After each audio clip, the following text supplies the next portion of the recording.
नमस्कार बंधुरा आज আমি কথা বলবো এমন পাঁচটি ইনস্ট্রুমেন্ট নিয়ে যা ল্যাব টেকনিশিয়ান স্টুডেন্টদের জানা অত্যন্ত জরুরি। মাইক্রোস্কোপ এটি বাংলায় অনুবীক্ষণ যন্ত্র, যার সাহায্যে ছোট জিনিসকে বড় করে দেখা যায়, যা আমরা খালি চোখে দেখতে পাই না, যেমন ব্যাকটেরিয়া, ভাইরাস, প্রোটোজোয়া ইত্যাদি অণুজীব।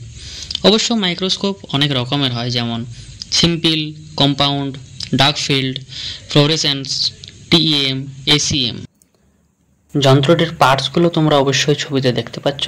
তোমরা চাইলে এর ডিটেলড ভিডিও আমি আপলোড করতে পারি। এবার আসি ইনস্ট্রুমেন্ট নাম্বার 2, কলোরিমিটার। এটি বায়োকেমিস্ট্রি ল্যাবে ব্যবহার করা হয়, যার সাহায্যে কোনো সলিউশনের কনসেন্ট্রেশন অর্থাৎ ঘনত্ব মাপা হয়।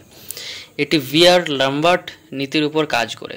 ভালো করে বুঝতে হলে এই সূত্র অনুসারে কোনো দ্রবণের আলোক শোষণের পরিমাণ অর্থাৎ লাইট অ্যাবজর্পশন সরাসরি তার ঘনত্বের সমানুপাতিক।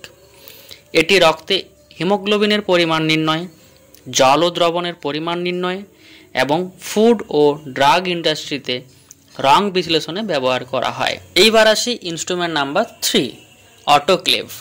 অটোক্লেভ হলো স্টিম স্টেরিলাইজার, যার দ্বারা মাইক্রো অর্গানিজমদের অর্থাৎ ব্যাকটেরিয়া, ভাইরাস এই সকলগুলোকে সম্পূর্ণ ডেস্ট্রয় করা হয়।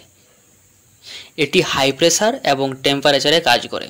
এটি মূলত হসপিটাল ল্যাবে বিভিন্ন ইনস্ট্রুমেন্ট জীবাণুমুক্ত করতে ব্যবহার করা হয়। গ্লাসওয়্যার, কালচার মিডিয়া, ওটি ইনস্ট্রুমেন্টস, ড্রেসিং, কটন ইত্যাদি জীবাণুমুক্ত করার জন্য ব্যবহার করা হয়। এটির ব্যবহার ও নীতি অর্থাৎ কিসের ভিত্তিতে কাজ করে, এর জন্য আমি পরে ডিটেলস ভিডিও আপলোড করব, তাই দেখতে হলে চ্যানেলটি সাবস্ক্রাইব করে পাশে থাকো। এরপরেই চলে আসি 4 নাম্বার ইনস্ট্রুমেন্ট, সেন্ট্রিফিউজ। এটি এমন একটি যন্ত্র যার সাহায্যে কোনো মিক্সচার এর সলিড এবং লিকুইড পার্ট আলাদা করা যায় based on their density by spinning at high speed. এটি ল্যাবে মূলত আমরা রক্তকে তার প্লাজমা ও সিরাম পার্টে ভাগ করি। মেডিকেল ল্যাবে ব্যবহৃত সেন্ট্রিফিউজ মেশিন সেন্ট্রিফুগাল ফোর্সে কাজ করে। তোমরা চাইলে এই প্রতিটা ইনস্ট্রুমেন্টের আলাদা আলাদা ফুল ডিটেলস আমি আপলোড করব। তোমরা কমেন্ট বক্সে তোমাদের মতামত জানাও।